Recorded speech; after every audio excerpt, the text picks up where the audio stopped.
Ces médecins chinois opèrent un patient atteint de la maladie de Parkinson. Le patient se trouve à Pékin, mais une partie des chirurgiens sont, eux, à 3000 km de là, à Sanya, dans le sud de la Chine. Si cette opération, qui s'est bien terminée, a été possible, c'est grâce à la 5G. La 5G, c'est la 5e génération de technologie réseau mobile. En France, elle ne sera commercialisée qu'à partir de 2020. Mais elle fait déjà l'objet d'une guerre commerciale et technologique entre la Chine et les États-Unis. Voici pourquoi.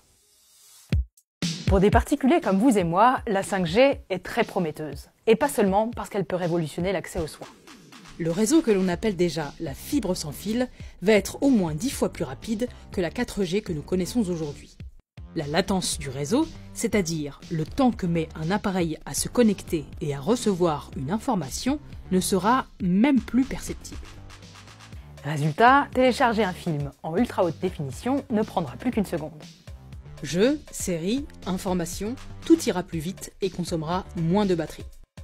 Mais la révolution va surtout concerner l'industrie, partout où le besoin d'être connecté est vital.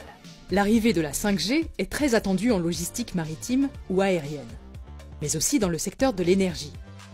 À Rotterdam, Shell surveille ses 160 000 km de pipelines grâce à des robots mobiles connectés en 5G. La firme espère ainsi repérer les fuites plus vite afin de réagir efficacement. Et la 5G peut également servir à la vidéosurveillance ou au déploiement en toute sécurité des voitures autonomes qui pourront ainsi communiquer en temps réel avec les feux et les autres véhicules. Au total, en 2035, cette technologie devrait avoir apporté 12,3 trillions de dollars à l'économie mondiale et généré 22 millions de nouveaux emplois.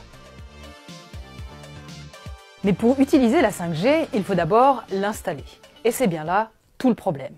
Car il y a un acteur qui est particulièrement en avance sur la question, le premier fournisseur de télécom au monde, le chinois Huawei.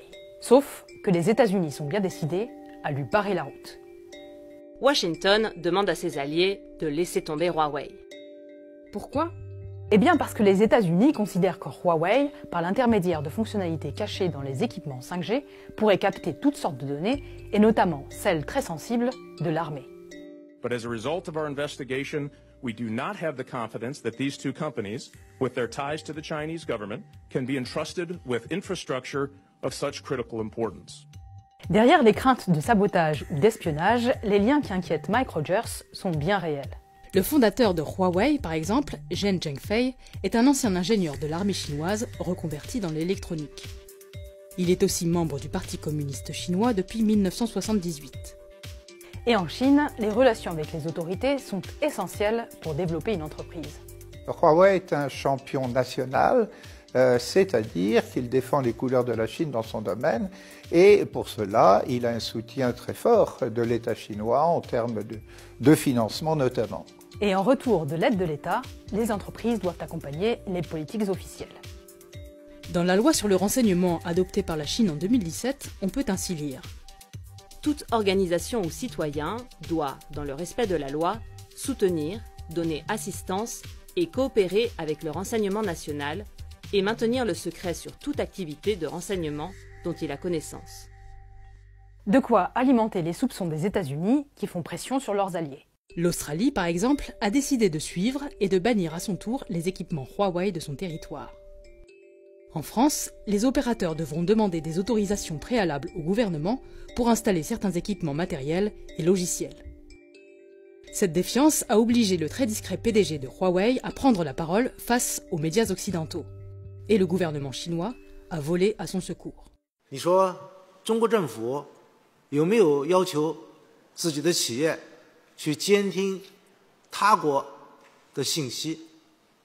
我不知道是指的政府的还是公民个人的，反正有一条，这样做不符合中国法律，也不是中国行事的方法，现在不会有，将来也绝不会有。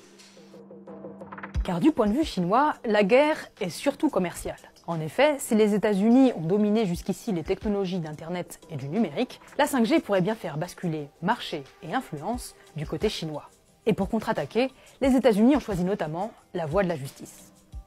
Meng Wanzhou, directrice financière de Huawei et fille du fondateur, a été arrêtée au Canada le 1er décembre 2018. Elle est accusée d'avoir vendu des équipements à l'Iran en violation des sanctions américaines à l'encontre de ce pays. Washington réclame donc son extradition. Et en janvier 2019, les Américains ont porté plainte contre Huawei. First, I am announcing that a grand jury in Seattle has returned an indictment that alleges 10 federal crimes by 2 affiliates of Telecommunications Corporation Huawei Technologies. Parmi les 23 chefs d'accusation finalement retenus, l'obstruction à la justice, le vol de secrets industriels et la fraude financière. Selon la justice américaine, des employés de Huawei ont par exemple pris des photos d'un robot et l'un d'eux en a dérobé une pièce sur un site de l'opérateur de téléphonie T-Mobile. Plus accablant encore, Huawei aurait mis en place un système de bonus pour ses employés, établi d'après la valeur d'informations volées.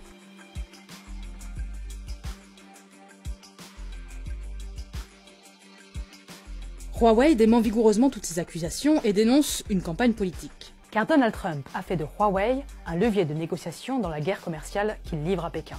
En décembre, le président américain a ainsi laissé entendre que les poursuites pourraient être abandonnées en échange de concessions chinoises sur les accords commerciaux.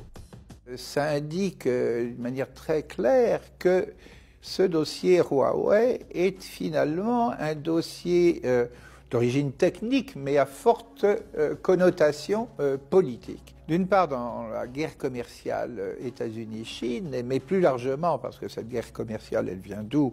Pour rétablir la balance commerciale américaine, mais aussi dans un cadre plus large, qui est celui de la rivalité de plus en plus marquée entre les États-Unis et la Chine pour le leadership mondial. Et jusqu'à présent, la Chine ne brillait pas nécessairement du point de vue technologique. Et là, elle est en train de mettre un cap sur la technologie tout à fait spectaculaire. Donc, c'est quelque chose d'extrêmement irritant pour les États-Unis, pour Trump. We cannot allow any other country to outcompete the United States in this powerful industry of the future. We are leading by so much in so many different industries of that type, and we just can't let that happen. It's a race that we will win. En Europe, si les menaces d'espionnage sont prises au sérieux, la question de la perte de la souveraineté sur un réseau aussi structurant semble davantage peser dans les débats. Quand on laisse une puissance étrangère s'accaparer soit des infrastructures, soit des entreprises de haute technologie qui vont menacer soit la sécurité au sens strict du terme, une centrale nucléaire à plus forte raison, soit la sécurité économique, c'est-à-dire au sens où on se coupe le bras du point de vue technologique parce qu'on vend telle ou telle technologie extrêmement avancée. L'Europe, pour l'instant, me paraît être un peu en ordre dispersé. Une question qui se posait déjà, dans une bien moindre mesure, avec la domination américaine sur le réseau Internet.